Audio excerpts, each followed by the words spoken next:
नमस्कार मित्रांनो, मी वैभव आणि मी पल्लवी. आज झाला भाऊचा धक्का. मजा आली, पूर्ण एपिसोड एकदम मस्त गेला आणि खरंच कल्ला झाला. काही चांगले आणि काही खटकतील असे पॉइंट दिसलेले आहेत. आपण चर्चा करणारच आहोत. प्रत्येक पॉइंट आपण काय झालं, जान्हवीवरती काय झालं, सूरजचं काय झालं, सगळं इमोशनल, राडा कल्ला, आरडा ओरडा सगळंच आपण बघणार आहोत आणि सगळ्यावरच आपण आज डिस्कस करणार आहोत. चला तर आपण डिस्कशनला सुरू करूया. पहिलं त्यांनी दाखवलं की बाबा कालपासून काय झालं, त्याच्यामध्ये काय वेगळंच चित्र बघायला मिळालं. साक्षात जान्हवीने पाय धरले होते. कोणाचे? वर्षाताईचे. आणि तिला बघून जो आणखीन एका माणसाला अचानक आलं की नाही आपणही आता हे कार्य केलं पाहिजे आणि पाय दाबत दाबत तो असा कॅमेऱ्यात बघत होता. तो कोण होता माहितीये का? घनश्याम शेपूट. शेपूट. त्याला उगाच आपण शेपूट म्हणत नाही बरं का. पाठी पाठी पाठी पाठी यायचा आणि सगळं म्हणजे प्रत्येक आयडिया दुसऱ्याने केल्यानंतर मग तो पुढारीपेक्षा कार्यकर्ताच योग्य. हो, बाकीच्या वेळी फाट्यावर मारायचं आणि मग अचानक तिकडे जायचं. ताई ताई तुमचे पाय चेपून देऊ का? आता ताई ताईने काल त्या बाईची लायकी नाही होती आणि आज अचानक ताई झाली. ताईचे पाय दुखायला लागले. ताई लावून पायाला मसाज, पाय चेपून पोटऱ्यात दाबल्यास. त्या वर्षाताईंची रिॲक्शन, पोटऱ्यात दाबल्यास मला किती छान वाटलं. वा, देव तुमचं भलं करो, तुम्ही असेच पुढे जा. म्हणजे त्यांचे पाय त्यांच्या वाक्यांचा ना एक वेगळी डायरी बनवूयात आपण की त्या जशी वाक्य वापरतात जशी बोलतात. सांगितलेलं आहे की एक डिक्शनरी येणारच आहे. त्यांची एक वेगळी भाषा आहे ती येणारच आहे. तर रितेश सरांनी सुरुवात केली. ग्रुप ए ग्रुप बी यांच्यावरती डिस्कशन झालं. ते ग्रुप ए मधले हे आपले दोन ते आहेत ते मोठे मोठे पाषाण आणि दोन त्या आहेत दोन बॉडी बिल्डर आणि दोन सौंदर्यवती. दोन सौंदर्यवती. तर त्यांच्यामध्ये झालं की पहिला विषय आला कोणावरती? अरबाजवरती. अरबाज दादागिरी करतो, दादागिरीचा गेम खेळतो. आता मी तुम्हाला दाखवते अनफेअर गेम कसा खेळायचा असते. हे असं पत्ते पिसल्यासारखे वाटत कोणीच कोणाला नाही. पण आता बघा तुम्ही कसा अनफेअर गेम असतो, आता मी दाखवतो. आणि त्याला विचारलं की काय रे, तुला असं वाटतंय का की तुला खूप ताकद आहे आणि त्याची तुला जाणीव आहे आणि ती वापरून तू गेम मध्ये खेळतोयस. सरप्राइझिंगली निकीने सुद्धा ह्याला होकार भरला होता. नाही पण ते बरोबर पॉइंट होता आणि त्याला पण ते मान्य होतं. असं नाही की त्याला ते पटलेलं नाही. त्याला ते पूर्णपणे पटलेलं की आहे, मी माझ्यात ताकद आहे की मी 2-3 लोकांना पाठी ढकलून देऊ शकतो. बरोबर. आणि मी गेमही त्याच्या भरोश्यावर बराचसा खेळतोय. टास्क तरी कमीत कमी नक्कीच. आणि आहे त्याच्याकडे. तसं बघाल तर ते एक ऍडव्हान्टेज त्याच्याकडे गेम एंड होईपर्यंत, म्हणजे तो जोपर्यंत घर सोडून बाहेर जात नाही किंवा जोपर्यंत त्याचा तो गेम संपत नाही तोपर्यंत त्याच्याकडे ते एक ऍडव्हान्टेज राहणारच आहे की त्याच्या समोर ताकदीचा टास्क. आणि बिग बॉस मध्ये कुठे ना कुठे टास्क हे थोडंसं पारडं जड होणार पुढे जाऊन, कारण कुठेतरी खेचाखेची त्यावेळी मात्र त्याला कॉम्पिटिशन करता येणार. फिजिकल जिथे आहे तिथे तो आहे वरचढ. आणि मग त्याला तशीच चांगल्या रितेश भाऊने त्यांच्या टोन मध्ये चांगली समज दिली. आणि एक नावाजण्याजोगं झालं की रितेश भाऊ जे आहेत ते पहिलं सगळ्यांनी म्हटलं की आता हे महेश मांजरेकरांच्या जागी हे येणार, मग काय होणार. मग त्याच्यावरती लोकांची निगेटिव्ह पॉझिटिव्ह मतं आली. पण नाही, तसं बघायला गेलं तर रितेश सरांनी खूप चांगलं, म्हणजे खूप चांगलं मॅनेज केलेलं आहे. खूप चांगलं, शांत तरीही परखड आणि कट टू कट. म्हणजे जान्हवीला जसं त्यांनी एक लाईनर मध्ये थोडक्यात समजवायचं झालं तर काय की मी हे वाक्य बोलू ह्याच्यावरती मला उत्तर दे. तू ते केस उडवत होतीस, तुझा म्हणण्याचा उद्देश काय होता ते सांग. ते फिरवून फिरवून गोल गोल स्टोरी मला सांगू नको. म्हणजे स्ट्रेट फॉरवर्ड. ते इकडचं तिकडचं बायस काहीच नाही. त्याच्याबद्दल आपण पुढे बोलूच. पण संचालक किंवा त्या शोचा करता धरता म्हणून त्यांची जी जरब असायला पाहिजे ती दिसते.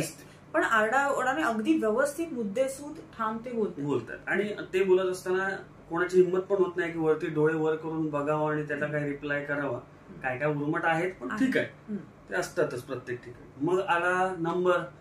माझं नाव खराब होत चाललंय सध्या दिवसेंदिवस, कारण आला अजून एक मोठा पाषाण वैभव. त्याने मात्र खूपच चुकीचं केलं त्या टास्क मध्ये. तुम्ही फिजिकली त्या डीपी दादांना असं उचलून त्या अरबाजने तुझ्या मित्राने ठेवलं तेव्हा ते फिजिकल नव्हतं. त्या सूरजने गेम मध्ये तुला धरून खेचायचा प्रयत्न केला तर लगेच तुझं मुंडकं असं छाटून टाकीन, बुक्कीत टेंगू नाही देणार, एका बुक्कीत मुंडकं छाटून टाकीन, का बाबा तू काय मोठा काय डॉन आहेस का, की त्याचं मुंडकं छाटून टाकीन, का तुझ्या हाताला काय धार आहे का, की असं असं करून तू लगेच मुंडकं आणि म्हणजे ही अगदी रस्त्यावरची भांडणं आणि बिग बॉस मधले सो कॉल्ड सेलिब्रिटी यांच्यामध्ये काही फरकच असू नये का? हो हो, तसंच झालेलं आहे. असंच आहे. त्याच्यापेक्षाही वाईट आहे किंबहुना ही जे बोलताय की मुंडकं तुझं छाटून टाकीन वगैरे, म्हणजे काय धमकीपासून त्यांचा विषय चालू होतो आणि अगदी तुझी लायकी नाही इथपर्यंत त्यांचा विषय दरवेळेचा झालेला आहे. आणि लायकी आणि अक्कल काढणं ही त्या घरातली अगदीच मला वाटतं कॉमन गोष्ट झाली. कॉमन गोष्ट आहे ती. जो तो येतो ह्याची अक्कल नाही, त्याला लाज नाही, अक्कल आणि लायकी हा पेटंट करून घ्यायला पाहिजे त्यांना. पाहिजे. त्याच्यानंतर मग पुढे एक नवीन मुद्दा आला की पर्सनल स्पेस. चांगला आणि विचारायची पद्धत रितेश भाऊंची एकदम मस्त होती की बाबा पर्सनल स्पेस म्हणजे काय. त्यात त्या जान्हवीला तोंड उघडायला सुद्धा जमलं नाही. तिला आधी मला वाटतं काही कळलंच नसेल, पर्सनल स्पेसचा अर्थ माहितीच नसेल तिला. त्याच्यामुळे बोलण्याचे मॅनर्स नाहीयेत. तिला पर्सनल स्पेस बद्दल काय माहिती असेल असं तुला वाटतं? नाही, नसेलच माहिती, म्हणजे नाहीच माहिती तिला. मग तिने तिला काय जमलं नाही. पर्सनल स्पेस म्हणजे स्वतःच पर्सनल स्पेस म्हणजे त्यांना तेच समजावायचं होतं की बाबा माझ्या परमिशन शिवाय मला कोणी टच करायचं नाही. मग ते फिजिकली काय डायरेक्ट मारामारी भुक्क्याच केल्या पाहिजे असं काही गरजेचं नाही. मला हात लावायचा नाही, मला दुसऱ्या माणसाला कोणी हातच लावू नये ना. माझी बॉडी माझी, कपडे माझ्या अंगावरची माझी. खरं तर पर्सनल स्पेस म्हणजे तुम्ही अगदी पर्सनल प्रश्न विचारू नयेत किंवा अगदी पर्सनल ह्या गोष्टी पण करू नयेत. पण आपण असं अगदी फिजिकल म्हणजे त्या अल्टिमेट पर्सनल स्पेसचं उल्लंघन आहे. मग त्याच्यामध्ये रितेश भाऊने एक्सप्लेन केलं की पॅडी दादाच्या जॅकेटमध्ये त्यांनी डायरेक्ट हात टाकला. कोणी आपला तो डॉन नंबर 2, माझं नाव खराब होणार वैभव. वैभव. तर त्यांनी कसं लगेच हे केलं की पॅडीदाने विचारलं की बाबा जॅकेट माझं आहे, ही माझी पर्सनल स्पेस आहे, तू कसं काय त्याला हात लावू शकतोस. कसा म्हणतोय असा, म्हणजे असं त्याने ते करून दाखवलं. उर्मटपणा म्हणजे दाखवलं की म्हणजे मी करू शकतो आणि तुम्ही अपोज करू शकत नाही कारण मी खूप मोठा आहे, माझ्याकडची बॉडी आहे, मी आडदांड आहे, असं त्याचं ते थोडक्यात म्हणणं होतं. मग त्याच्यानंतर त्यांनी जे केलं ते एकदम मस्त एक्सप्लेनेशन दिलं की बाबा चोरी कशाला म्हणतात, की नकळत एखादी गोष्ट. एक मुद्दा राहतोय पर्सनल स्पेस मध्ये, सगळ्यात जास्त पर्सनल स्पेस. तोच मुद्दा सांगतोय मी की रितेश भाऊनी कसं समजवलं की तुम्हाला ती चोरी करायची होती अभिजितच्या अंगावरती ज्यावेळी गेले त्यावेळी, की चोरी म्हणजे काय असतं की नकळत गोष्ट पटकन काढून घेणे. दुसरी गोष्ट काय, तुम्ही जो टाकला तो दरोडा होता. तुम्ही अक्षरशः फक्त तुमच्या हातात तलवारी नव्हत्या एवढंच, तुम्ही घेऊन अंगावरती गेलात, त्याच्या चादर ओढलात, त्याचं जॅकेट, त्याचं ड्रॉवर त्याच्या हाताला लागलाय. तो असंही म्हणाला होता की माझ्या प्रायव्हेट पार्टला हा स्पर्श होत आहे तुमचे, आणि हे खरंच खूप चुकीचं आहे. नाही, चुकीचं आहे. म्हणजे मग त्याच्यावरती आपले आले लगेच जान्हवी की तुम्हाला एवढं बारीकसं लागलेलं सुद्धा हे होत नसेल तर मग घरीच जावा, तुम्ही घरीच बसा, तुमची लायकीच नाही खेळायची. मग रितेश सरांनी एकदम सुंदर प्रश्न विचारला की इथे स्त्री पुरुष समानता वगैरे असं जे म्हणतात तुम्ही, त्या भानगडीत काय की समजा हीच दोघं जण अभिजित किंवा अजून एखादा डीपी दादा वगैरे किंवा आणि कोण पॅडी दादा, ते जर समजा निकी आणि जान्हवीच्या बेडवर गेले असते आणि त्यांनी अशी चादर ओढून पैसे चेक करायचा प्रयत्न केला असता, म्हणजे कुठेही काय केलं असतं तुम्ही, तर ते इतकं वाईट दिसलं असतं. तेव्हा प्रचंड हल्ला बोल झाला असता आणि प्रत्येकाने ज्याला स्वतःच्या पर्सनल स्पेसची किंवा स्वतःच्या अब्रूची, स्वतःच्या फिजिकची ज्याला काळजी आहे, ज्याला त्याची भीती आहे, त्याने दुसऱ्याच्या बाबतीत इतका हलगर्जीपणा दाखवणं किंवा दुसऱ्यासाठी वेगळे नियम दाखवणं, हे काय आपण वाखाणण्याजोगं म्हणू शकत नाही. बरोबर. मग त्यानंतर हा मुद्दा पूर्ण झाला. मग त्यांनी पुढे हे केलं की बाबा तुमचा जो कॅप्टन्सी टास्क झाला त्यात तुमचं काय झालं की ससा आणि कासवाच्या गोष्टीसारखी गोष्ट झाली की तुम्हाला कॉन्फिडन्स नाही झालाय, तुम्हाला झाला ओव्हर कॉन्फिडन्स आणि जो एरोगन्स मध्ये कन्वर्ट झाला. बरोबर. मग त्या ओव्हर कॉन्फिडन्स मध्ये काय झालं की आपल्याकडे ताकदीची 2 माणसं आहेत, वैभव आणि अरबाज. तर ही जी ताकदीची माणसं आहेत ते ह्या 2 माणसांनी एकाच टीम मध्ये होते. मग आपल्याला कोण हरवूच शकत नाही. पण काय झालं, कासव जिंकलं. तुम्ही सस्यासारखं गाजरात खात राहिला, तुम्हाला गाजरच मिळालं. आणि रितेश दादा असंही म्हणाले की तुम्हाला चौघांना जे असे आहेत ज्यांना असं वाटतंय की गेम आपल्याला कळलेला, गेम कळलेली ही 4 माणसं आहेत, असं ज्या भ्रमात तुम्ही आहात ते तुम्ही नाही आहात. तुम्हाला हा गेम अजिबात कळलेला नाहीये.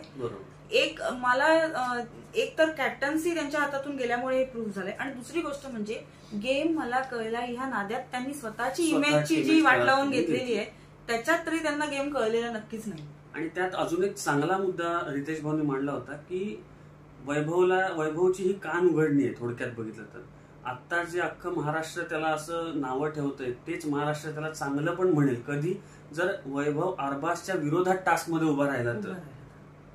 म्हणजे दोन्ही ताकदवर माणसं सगळ्यांनाच ढकलून देणारी असतील तर त्यांच्या विरोधात तुम्ही लहान मुलावरती जोर दाखवून तुम्ही ताकदवर आहात हे सिद्धच होत नाही पहिली गोष्ट म्हणजे. आणि मी कालही म्हटलं होतं की अरबाज विरुद्ध वैभव असा सामना होईल किंवा निकी विरुद्ध जान्हवी असा जेव्हा सामना होईल तेव्हा तो बघण्यासारखा असेल. कारण मग तुमच्या पोटेन्शियल वाल्या माणसाबरोबर तुम्ही लढताय ना. तुम्ही लहान मुलांवरती ताकद दाखवून म्हणू शकत नाही की मी अंधोमे काना राजा असं करून चालत नाही. आणि एक जर स्ट्रॉंग फिजिकली स्ट्रॉंग जर एक माणूस एका ग्रुपमध्ये आहे तर उलट वैभवने स्वतःहून जर दुसरा ग्रुप जॉईन केला असता तर त्याला एक तर पटकन या सगळ्या लोकांचं लीडर बनता आलं असतं, पटकन त्याला बहुमत मिळालं असतं, त्याची इमेज चांगली झाली असती आणि तो विनिंग कडे अजून फास्ट गेला असता. त्याने ऑलरेडी स्ट्रॉंग कंटेंडर मध्ये स्वतः जाऊन जो स्वतःला शॅडोड करून घेतलंय किंवा फॉलोअरची जी त्याची जी एक इमेज तयार झाली ती कटकन ब्रेक झाली असती जर त्याने उरलेले जिथे फिजिकली फिट जास्त आपण असं म्हणू की फिजिकली फिट ती माणसं नाहीये त्यांच्यामध्ये जॉईन झाल्यानंतर त्याला अजून उलट फायदा झाला असता या गोष्टीचा. मग आता हे ग्रुप एच्या माणसांचं झालं. जान्हवीचा तर आपण सेपरेट मुद्दा बोलूच, त्याच्यासाठी आपण वेगळाच वेळ ठेवलेला आहे. मग ग्रुप बी कडे आलं तर ग्रुप बी वाल्यांना पहिलं तर त्यांनी बास्केट आणून दिलं छान असं, ती संत्री मोसंबी डाळिंब खाण्यासाठी, कारण खरंच त्यांची पिकनिक झालेली आहे. आणि आपलं काल आम्ही जे बोललो ते अक्षरशः शब्दशः रितेश सरांनी तीच वाक्य बोलल्याचे आम्हाला जाणवले.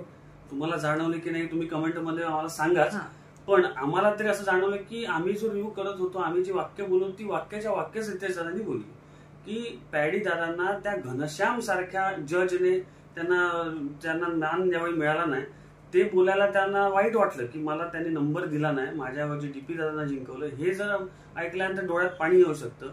अभिजित सावंत मागच्या आठवड्यात म्हणतो त्या मोठ्या आहेत आमच्यापेक्षा, त्यांना वर्षाताईंना कोण बोललं की माझ्या डोळ्यात पाणी येतं, मला वाईट वाटतं असं.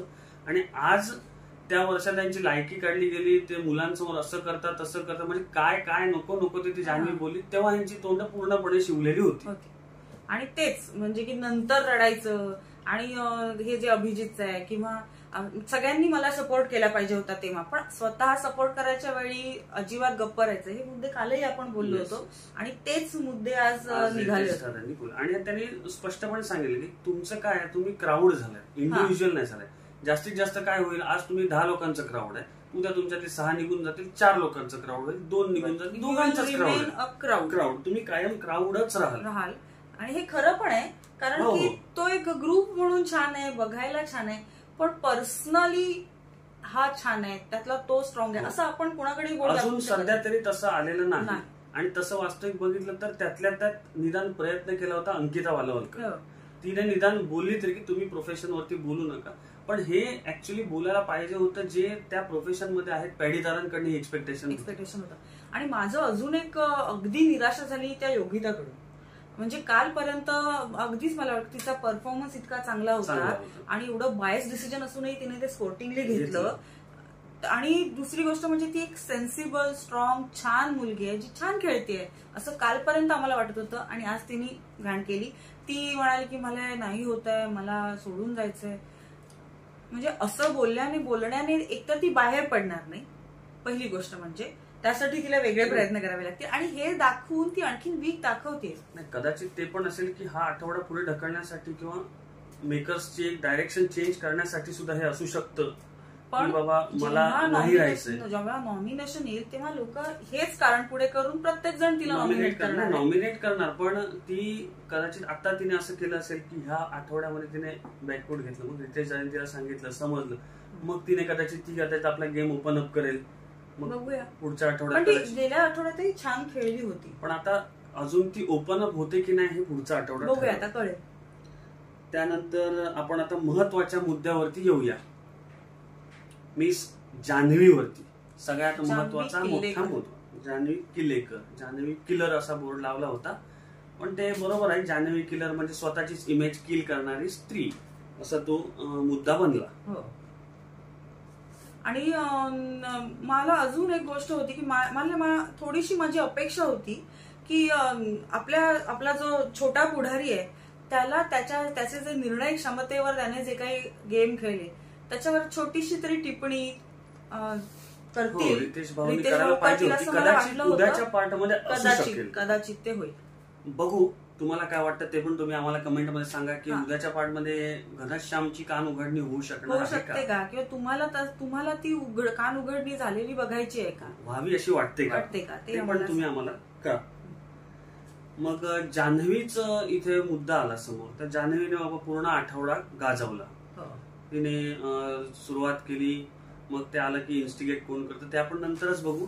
पण इथे मेन रोल मग रितेश भाऊंनी चांगल्या पद्धतीने, म्हणजे जसं सलमान खानची आठवण झाली एक प्रकारे, की जसं बोलायची एक स्टाईल पद्धत, की बाबा तुझी मुद्दे किती तुझे बरोबर असले तरी तुझी भाषा म्हणजे तुझं तोंड चांगलं नाही, तुझी त्याची लायकी नाही, ह्याची लायकी नाही, तर एकदा आरशात बघ आणि स्वतःला विचार काय तर कोणाची लायकी नाही बाबा, तुझी लायकी आहे का. पण ते शब्दशः बोलले नाही, कारण जशी तू शब्द वापरतेस तसा मी शब्द वापरत नाही. समजावायचा मुद्दा मला पण तोच आहे, पण तुझी भाषा मी वापरत नाही. बरोबर आहे.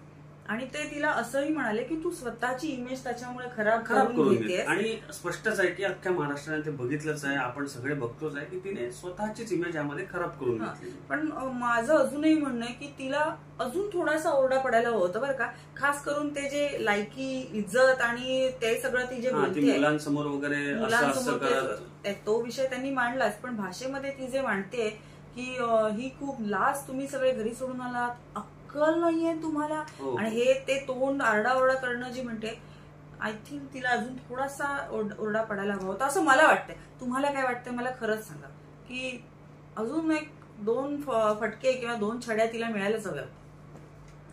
मग तो सुद्धा मुद्दा त्यांनी घेतला की अभिजितला तू म्हणालीस की बांगड्या घातल्या पाहिजे, एवढं बारीक सारीक लागल्या सहन नसेल तर बांगड्या ही गोष्ट खरीच आहे की बांगड्या स्त्रिया घालतात म्हणजे स्त्रिया हे कमकुवतपणाचं किंवा कमजोर असलेल्याचं लक्षण नाही.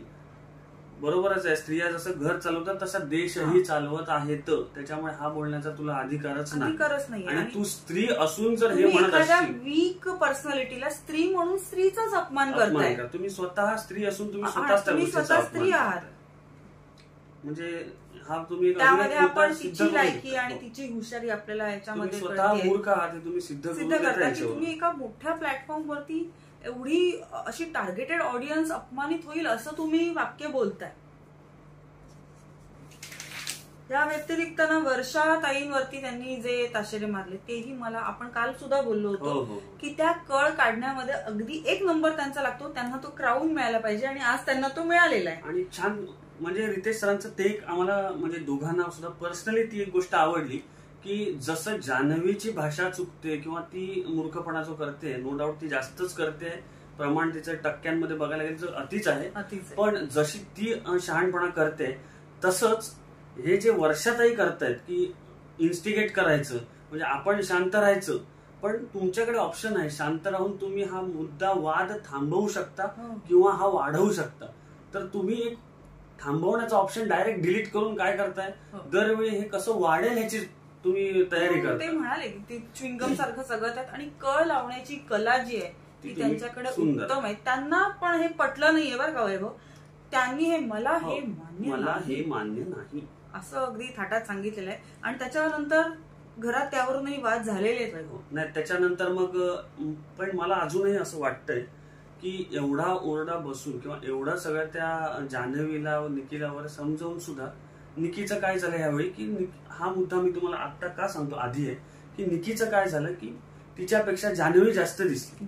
भले ही आरडाओरडा मूर्खपणा बोलण्यात गेली असेल, जास्त दिसली आणि मी बॅकफूटवर गेली म्हणून ती लगेच तिथे आली की तुम्ही कळ काढता हे तुम्ही झालेलं आहे, म्हणजे तिने दाखवून दिलं की आय एम बॅक.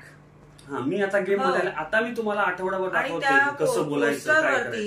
त्या पोस्टरवरती तिला लीड न देता जो मागे तू दिसत नाहीयेस, कोण आहे ती वगैरे असं झाल्यानंतर तिचा जो इगो दुखावला गेलेला आहे की मी मी आणि घरात असताना कुणी दुसरं लीड करूच शकत नाही. त्यामुळे या पुढच्या आठवड्यात ती आणखी रंग दाखवणार आहे. हे इंटरेस्टिंग होणार आहे की ती पुढच्या आठवड्यामध्ये कसं वागते. आणि जान्हवी सुद्धा हे नोटीस करणार आहे की अच्छा गेल्या वेळी मला इम्पॉर्टन्स मिळाल्यामुळे ह्यावेळी ही खूप जास्त करून दाखवते. पण एवढ्या ओरड्यानंतर सुद्धा जान्हवी सुधारलेली नाही. हे जे त्यांचं बोलणं झाल्यानंतर थोडक्यात ती निकी ज्यावेळी तिकडे अशी पेटून उठली की अंकिता अवघाच कॅप्टन झाली आहे, मला तिला बाहेर काढायचंय, ती डिझर्विंग कॅप्टन नाही, सगळे नियम तोडलेले आहेत, मी सगळे नियम तोडले, मी ऐकणार नाही. म्हणजे डिझर्विंग मला वाटतं ती समजते की मी स्वतः एकटी डिझर्विंग आहे, बाकी ही सगळे मूर्ख आहेत माझ्यासमोर आलेले आहेत ते. आणि ती अंकिता मूर्ख आहे, तुमच्या त्यांनी हाताखालून कॅप्टन्सी पळवून नेलेली आहे, तुम्हाला मूर्ख बनवलेलं आहे, तुम्ही मूर्ख झालेले आहात. तुम्ही बेडवर बसणं आणि चिकन खाणं केलेलं आहे, जबकि तिला जिंकून इम्युनिटी मिळालेली आहे एका आठवड्याची, हे आपण विसरता कामा नये.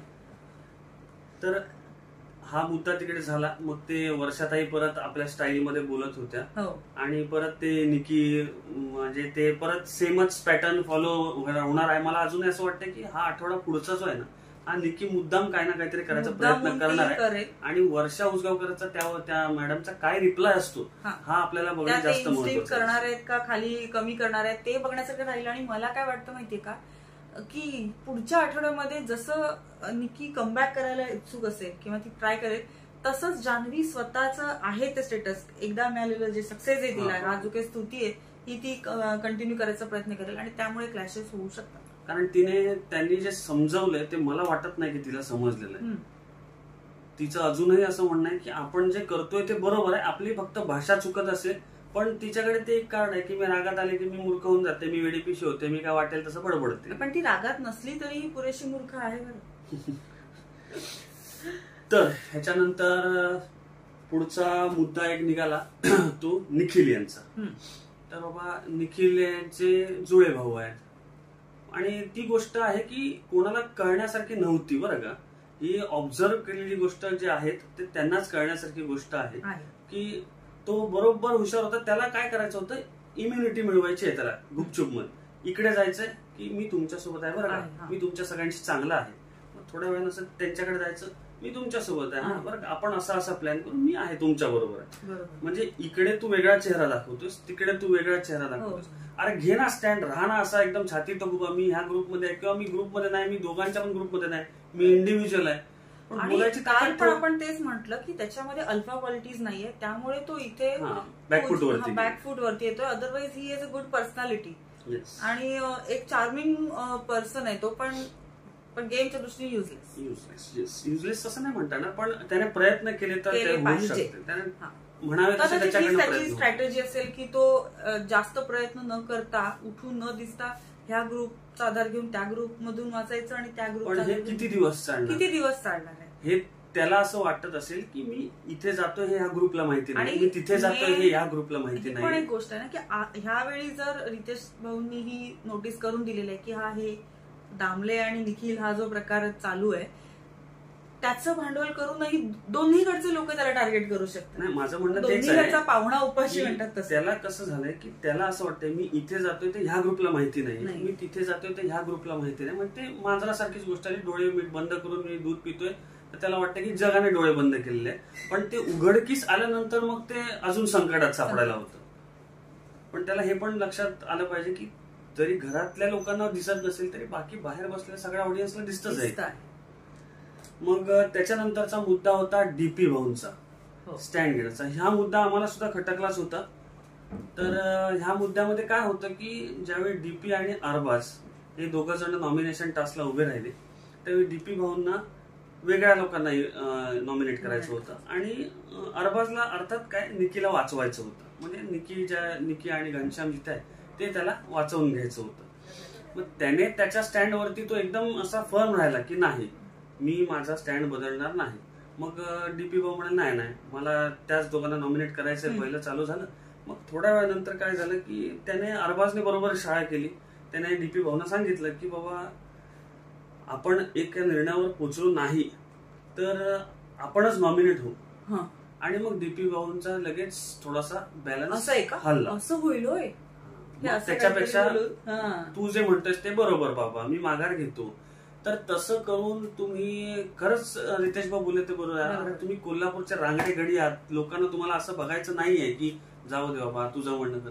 जिकडे तुमचा मुद्दा आहे, तुमचा स्टँड आहे, तुम्ही तो एकदम फर्म घेतला पाहिजे. तुमच्यामध्ये तो कोल्हापुरी असा ताव आलाच पाहिजे. आणि ते असं पण म्हणाले की बहुमताने घ्यायचं होतं. मग तुम्ही त्याचं सुद्धा न ऐकता, तुमचंही न ऐकता तुम्ही थर्ड पर्सनलाच निवडायचं होतं. तेही चाललं. म्हणजे तरी मी म्हणतो थर्ड पर्सन निवडलं नसतं, तुम्ही एका निर्णयावर आलाच नसतं तर काय झालं असतं? तुम्ही नॉमिनेट हो त्यांना नॉमिनेट, काय फरक पडला असता? म्हणजे तुमच्या मनात भीती आहे का की लोक सगळ्यांच्या सोबत आहेत, लोक सगळा गेम बघतायत, नॉमिनेशन मध्ये आलं म्हणजे लगेच बाहेर गेलं असं होत नाही. आता निकी तंबोली ह्या सगळ्या गोष्टी ह्या कायम नॉमिनेशन मध्ये राहणार, पण ते जाणार का लगेच? तर तसं नाही. तर कारण तो गेम चालतो, तुम्ही नॉमिनेशनला घाबरून त्या घरात जास्त दिवस टिकू शकत नाही. येऊ दे बिंदास नॉमिनेशन मध्ये, जनता बघताय, जनता ठरवणार काय करायचं काय नाही दादा. आणि ते होणारच आहे. आणि तुम्ही दुसऱ्या नॉमिनेट करताय ना, म्हणजे कधीतरी तुमच्यावरती वेळ येणारच आहे, त्याच्यासाठी प्रिपेअर असायलाच हवंय. मग पुढे आला मुद्दा आर्याचा. आणि मला आपण काल ह्याबद्दलही बोललो होतो की खूप ओरडायचं की मी बालिश नाहीये, आणि नंतर आपले गुण दाखवायचे की आपण किती बालिश आहोत. बावळट, बाकी काय म्हणता येणार नाही. पैसे कुठे लपवले आपल्याला स्वतःला माहिती नाही, आपण काय बोलतो आणि काय वागतो ह्याच्यामध्ये खूप हे आहे, खूप फरक आहे. आणि सेम आम्ही जसं काल म्हणालो तसंच रितेश भाऊ म्हणाले की जसा तिला आदित्य रॉय कपूर आवडतो तसा वैभव आवडतो असं तिचं म्हणणं. पण मी त्याला लाईक करत नाही, पण मला तो आवडतो. बाई लाईक करणं आवडणं एक तू ठरव आधी, नेमकं तुला म्हणायचं काय तू ठरव आणि आम्हाला स्पष्ट सांग. आणि त्यांना तेच सांगायचं होतं की जे काय तुमचं मत आहे ते तुम्ही स्पष्ट मांडा, आणि हाच मुद्दा. आणि हा एक टोमणा होता किंवा हे एक इनडायरेक्ट वाक्य होतं अरबाजसाठी असंही मला वाटलं.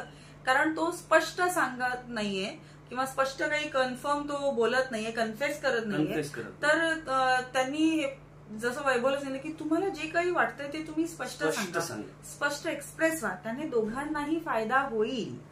आता मला वाटतं समजने वाले को इशारा काफी है असं बोलून किंवा असं विचार करून जर अरबाज वेळी शाणा झाला तर ऍटलिस्ट गेम पुरता तरी त्याला फायदा होईल. त्याचे सर्वायवल चान्सेस त्याच्यामध्ये वाढण्यासारखे आहेत जर त्याला, म्हणजे तो जो इशारा असा आहे जसं की काल पण तो जान्हवीला सांगत होता की इथे 100 कॅमेरे असते, मग आम्ही फक्त फ्रेंडशिप आहे अशा बोलू शकते वगैरे, ते जे काय चालू होतं त्याचं, तर ते तसंच आहे की स्पष्ट जे आहे ते तोंडावरती बोला, म्हणजे लोकांना पण स्पष्ट होईल. मग तसं अंधारात ठेवल्यासारखं ठेवून तुम्ही खेळ खेळू नका.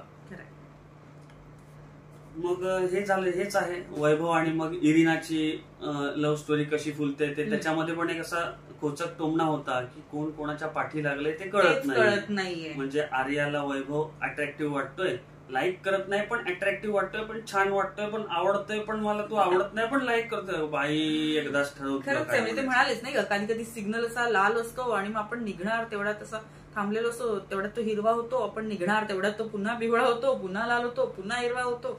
हे तसं काहीतरी झालेलं आहे. आणि मग ते कसं आहे, आर्या वैभवच्या पाठी, वैभव इरिनाच्या पाठी. इरिना मला वाटतं चांगली खेळते, ती इरिना चांगली राहील. आता इरिना काय डिसिजन घेते.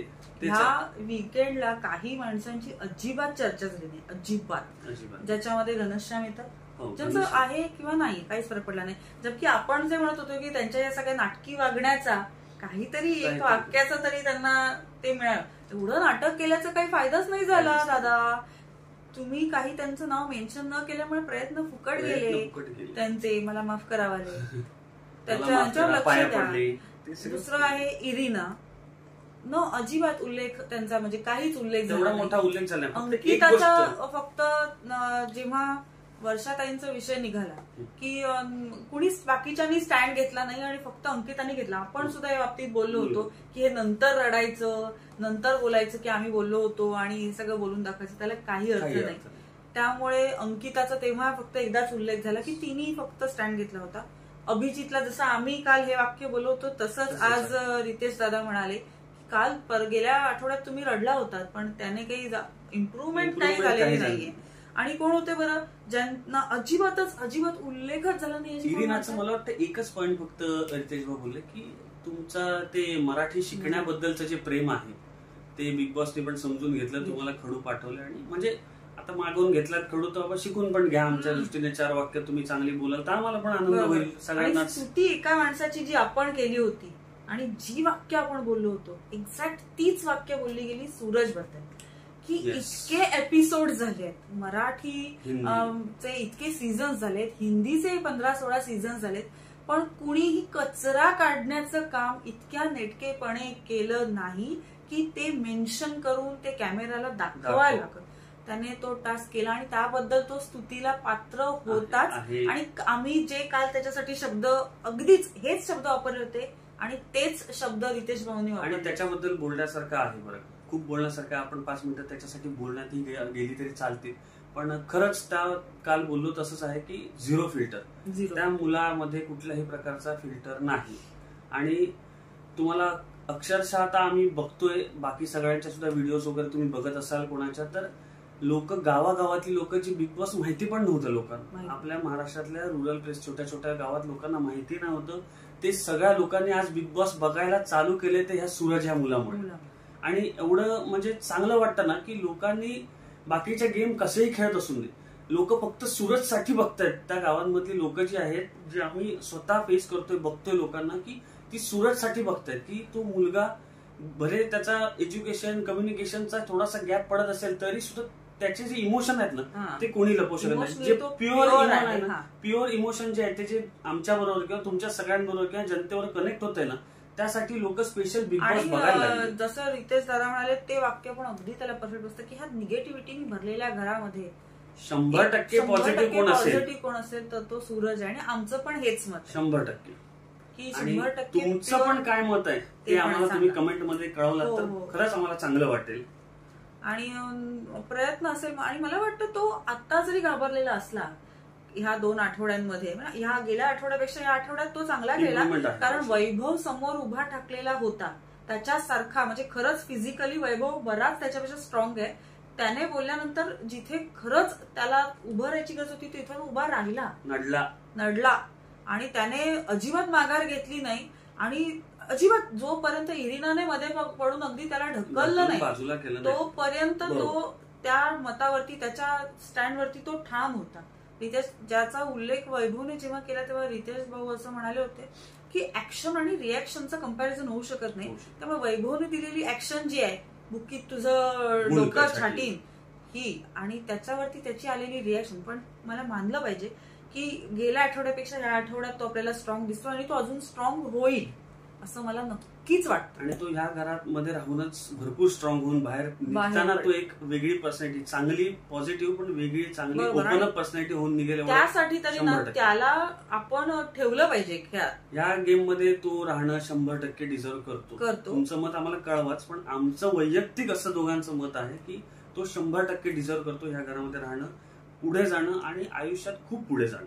आणि आपल्याला बघायला पण मिळेल की कसा डे बाय डे त्याचा ह्या लोकांच्या म्हणजे इन्फ्लुएन्समुळे त्या राहणीमानामुळे त्या सगळ्या कपडे किंवा त्या शोबाजीमध्ये आतमध्ये प्युअर हार्टेड जरी माणूस असला तरी बाहेर जो कॉन्फिडन्स तो दाखवतोय तो त्याचा दिवसेंदिवस वाढत जातो. तर अशी ह्या आजच्या दिवसात सांगता झाली. आता उद्याच्या एपिसोडमध्ये काय होणार ह्याच्यामध्ये आपल्याकडे पहिली गोष्ट आपल्याला कळलीच आहे की उद्या अक्षय कुमार येणार आहेत. तर अक्षय कुमार येतील त्यांची नवीन फिल्मच्या प्रमोशनसाठीच येतात ऑफकोर्स. पण ते जे येणार आहेत तर त्यामुळे मग काय स्टंट होतील तिकडे काय टास्क होतील ते आपल्याला उद्या बघायला मिळतीलच. आणि एक मुद्दा आपण जसं मगाशी म्हणालो की घनश्याम बद्दल काय बोललं जातंय का किंवा बोललं जाईल का हे आपल्याला बघायचं मुद्दा आहे. तो बोलला जाईल का ते आपल्याला कळेलच. आणि अक्षय कुमार सर येतील काय होतंय ते आपल्याला उद्या बघेल. तर आपण उद्या भेटूच. तुम्हाला आम्ही उद्याच्या एपिसोड बद्दल पण सगळं सांगूच.